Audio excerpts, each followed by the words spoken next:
A quick video on risk management and how I risk for my trades. So every single trade I take is a one-to-one risk to reward. So every trade I take is a one-to-one RR, meaning that if I risk 100, I make 100. Now a lot of people complain about that. Why would you want a one-to-one RR? Because it's easy to do, it helps psychology, you have a high win rate and you're chilling.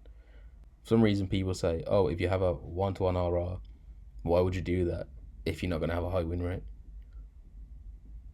Well, you special person, if you have a one-to-one RR with a profitable system, you're going to have a high win rate.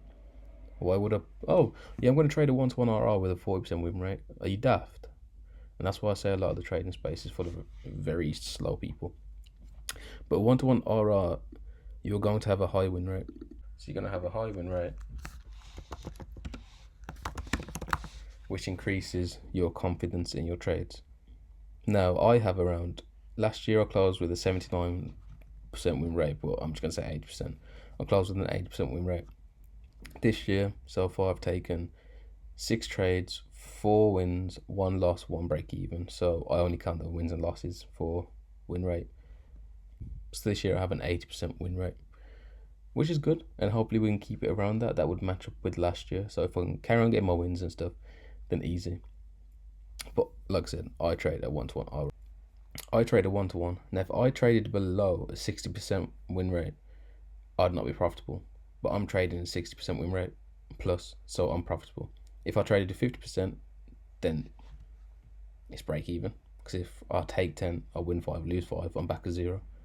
Now, some people trade 1 to 2, 1 to 3, and all that stuff. Well, that for me, I don't like holding trades that long.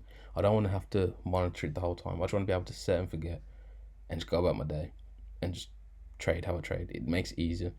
But this chart is pretty much summarizing what you need to be profitable. If you have a 1 to 2, you need a 40% minimum. If you want 1 to 3, you need 30% minimum. But now you have to get used to big losing streaks for these. For around these areas, you need to be okay with loss streaks. 1-to-1, you don't, because you're pretty much with a profitable system guaranteed a lot of wins. And you may make less profit, but it's easier to trade over the long period of time for psychology and profit factors. Let's go back to this. For my system, obviously we do liquidity sweep break structure, but I'm going to show you how to put it out, like draw it out if you are to take a trade. Now, this is just random on the chart. We're going to say we had a break structure. We're going to say we had a liquidity sweep, a bullish bias, and take a trade off of this. So let's say this was the entry here. So here we've had a break structure. So this is closed above this break structure here. So that is a break structure. So now we enter on that candle. As you can see, boom. Now for every trade that I take, I use a 10-point TP and a 10-point SL. This is on the SP 500 though. Like, I trade the S&P 500 / US 500, and I use 10 points on that every time. So for this, the entry is 94. We're just gonna say 94, 6,094. So the SL would be 6,084. So it would be down there. That's where the SL would be. And look, it's perfectly placed where liquidity and lows are. That is a place I'll be happy with. Now you could be like, oh, I'm going to place it at this high because that makes sense to be a good draw on liquidity. But I don't care about that. I want my 1-to-1, my 10-point SL, and a 10-point TP. So that's a 1-to-1 there. As you can see, if I was ready to take the trade, so okay, we've swept liquidity, we've had the bullish bias, let's say there's a fair value gap there that really supports our trade. We take the trade, boom, we've taken it, and now we set the trade to 10 points and 10 points.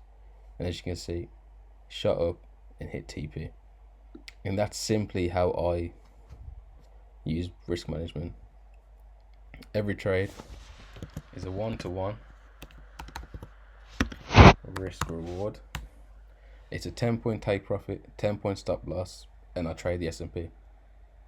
So every trade, if you get an entry using my system, place how I place it, and then place however you want. You can do the things where you like, I'm going to target draws and liquidity like there, and look, it would have gone on to win, but I would have been sitting in the trade for all this time up until that candle over there. That's just long for me. I just like being in and out. Usually my trades close within the hour, most of the time within half an hour. So it's just easier. It's just quick, in and out. Bob's your uncle. Versus having to wait all this. Like, I don't want to do all that nonsense. And then some people go for like way bigger ones. Some people would take this, they'd put the stop loss like there, and then they've got a 1 to 3. But even then, I don't care about doing that. I like my 1-to-1. I like big SLs because it means my trade now has space to breathe. It has all this space to move down if it wants to consolidate. If it wants to come down to this fair value gap, it has the space to do that. If it wants to go into the fair value gap, wick below and then come back up, it has the space to do that. Versus where if I'm just like, okay, so the low there makes sense, the every day makes sense, so forget that. I'd rather give my trade a bunch of space to breathe. You might not want to do that. That's why you take a lot of losses. I don't want to take a lot of losses. I like having a high win rate. So I'll give my trade a space to breathe. Even if I was to be someone who was like, oh, I'm going to target the draw and liquidity, so I want to target here, I'd then still move it so it's a 1-to-1. I'm always going to trade a 1-to-1 because why not? I'm comfortable with it. I'm chilling with it. But that's all I had to say. I don't want to make the video too long. Let's go, Mario.